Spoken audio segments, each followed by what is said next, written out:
and welcome to another edition of Did You Know Doctor Who? What you may not know about Doctor Who. This time we're going to have a look at Midnight. I hope you enjoy. Midnight was filmed at the same time as Turn Left. Ironically, Midnight is a companion light story, while Turn Left is a Doctor light story. This, of course, meant filming was easier for both Tennant and Tate, as they did not need to rely on the other. Russell T Davies has stated that Midnight was inspired by the Star Trek The Next Generation episode Darmok. David Troughton, cast here as Professor Hobbs, was a later replacement for Sam Kelly, who broke his leg and had to withdraw from the production. David Troughton, of course, being the son of the second Doctor, Patrick Troughton. This is the first complete story where the TARDIS does not appear since Genesis of the Daleks. This was set to be episode 8 of season 4, with Science the Library and Forest of the Dead following it. Had the episode been originally where it had been placed, it would have been the 50th episode of the revived series.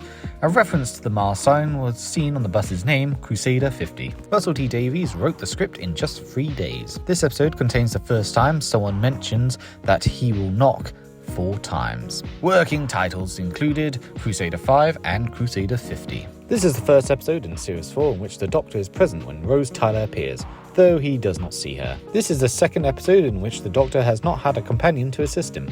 The first episode to do so was The Deadly Assassin. For the first time ever in Doctor Who's history, the villain in this episode is never actually revealed. The lost moon of Push is first introduced in this episode as another lost planet alongside Adipose 3 and Pyrovilia, continuing the series' trend of having lost planets and the trend of a unique story arc per series. In order to have Skye repeating everyone's word and intonation when she was possessed by the Midnight entity without having Leslie Sharp memorize all the lines, the crew set up monitors in front of each actor, which would scroll their lines for Sharp to read. The actors would deliver their lines and then Leslie would copy their intonation.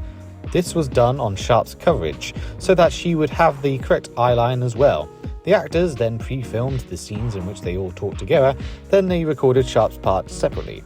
The voices, Sharp's and the actor she was mimicking, were all joined in post-production, a massive undertaking for the actors and the sound engineers. There couldn't be a single deviation from the script. The lines would need to be delivered with as exactly the same intonation as the actors could, and then the sound editor would take each snippet of Sharp's repeated lines and match them into the jumbled talking scene. The hardest bit of dialogue to film was for David Tennant and Sharp, who were the ones in which they were meant to be totally in sync, as there needed to be a shot of both of them in camera at the same time delivering the same lines, with the same intonation. They had to breathe and open their mouths simultaneously, and these chunks of dialogue were rehearsed by both of them as extensively as possible in order to properly coordinate.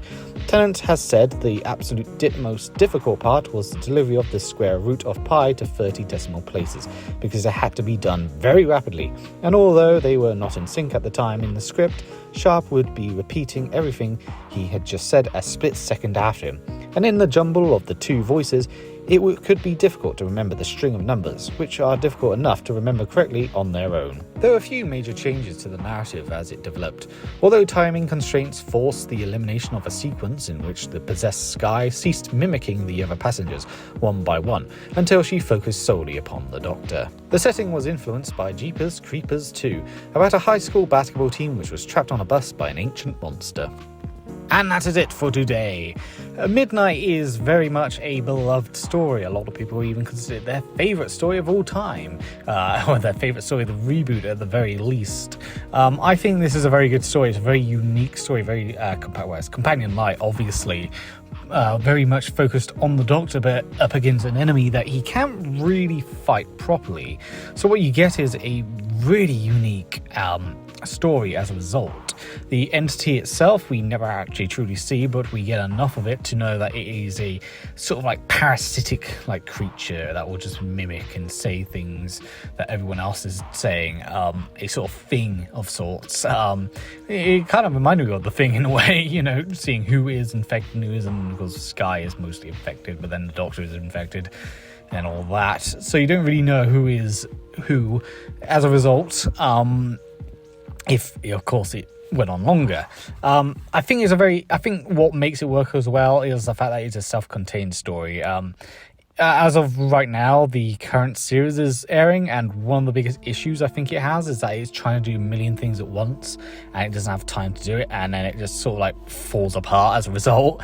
But then you get like stories which are much more self-contained, like Boom, for example, and it's so much better because as soon as it's taking that bit back, you get a far more better experience, a far more varied experience, an interesting experience. So yeah, I think, it works out much better by being more self-contained, being more smaller scaled. And I think that's where Doctor Who really rocks it. Whereas comparison to something where there's a million things happening at once, it somewhat struggles if it's not like a 2-3-parter. But this manages to do it well, and I think more stories really should be more self-contained, more smaller scaled. Some of the best Dalek stories, or one of the best Dalek stories, is Dalek itself, and it's quite a self-contained, small-scaled story. So, smaller can sometimes mean better, and Midnight is a prime example of that. Hope you enjoyed this edition of Did You Know Doctor Who, and I'll see you next time.